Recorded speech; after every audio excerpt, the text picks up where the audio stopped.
Bienvenidos a este espacio de la Palabra Santa para el Avivamiento Matutino. Estudio de cristalización de Jeremías y Lamentaciones.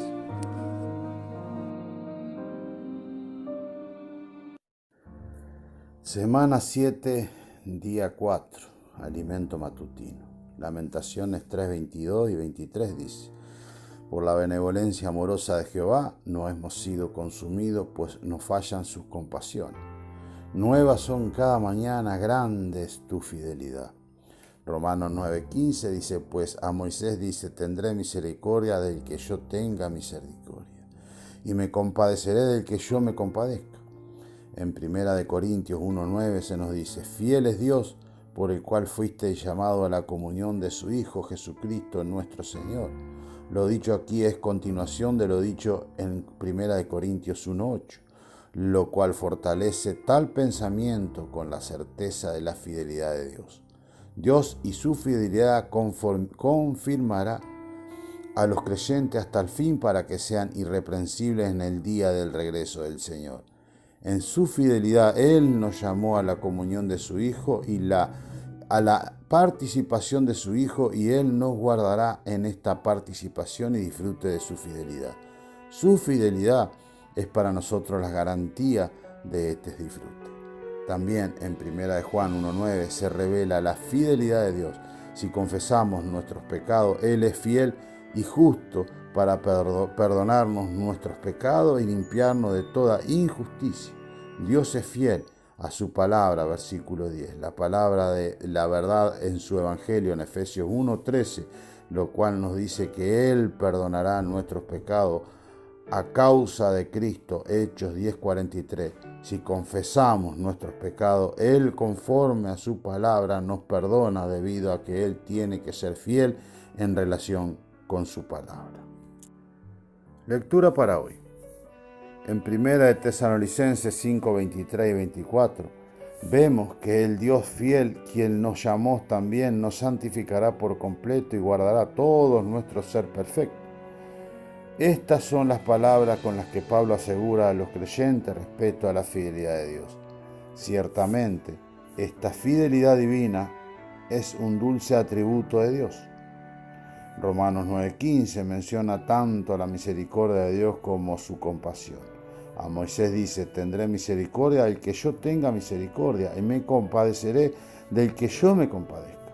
Además, 2 Corintios 1:3 dice: Bendito sea el Dios y Padre de nuestro Señor Jesucristo, Padre de compasiones y Dios de toda consolación. ¿Cuál es la diferencia entre la misericordia y la compasión? Aunque la compasión es muy parecida a la misericordia, la compasión es más profunda, más fina y más rica que la misericordia. La misericordia es, de cierto modo, externa, pero la compasión es interna. Además, la compasión es más duradera que la misericordia. Por tanto, la compasión es a la vez más profunda y más duradera que la misericordia. La palabra griega para misericordia, eleos, se refiere a aquella clase de respuestas motivada por la condición miserable de la otra parte en pobreza. La misericordia hace más énfasis en la acción o manifestación en respuesta a la condición miserable del otro. La palabra griega para compasión, usada en Romanos 9:15 y 2 Corintios 1:3 en oiktirmos, la raíz de esta palabra se refiere a los órganos internos del hombre, que era considerado el centro de los sentimientos tiernos y afectuosos del hombre. Por tanto, esta palabra griega traducida compasión se refiere al sentimiento interno que se origina en el corazón de quien proceden los sentimientos afectuosos. Este sentimiento no es moderado, sino profundamente afectuoso. La compasión, por lo tanto, se refiere al sentimiento interno que reside en aquel que observa la misericordia del otro. Es el término de mayor profundidad para referirse al afecto interno de Dios por el hombre en su condición lastimosa.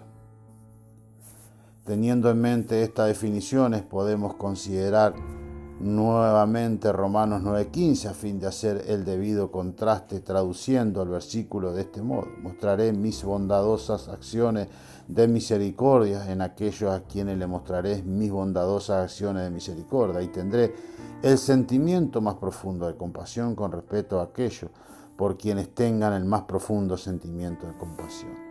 La primera parte de esta afirmación se refiere a las acciones externas de Dios motivadas por nuestro estado miserable. La segunda parte de esta afirmación se refiere al afecto interno que se origina en la amorosa esencia de Dios. Todos debemos tener en alta estima tan dulce y afectuoso atributo de Dios. Esta paz que resulta del disfrute de Dios como gracia es también un atributo de Dios que disfrutamos en Cristo.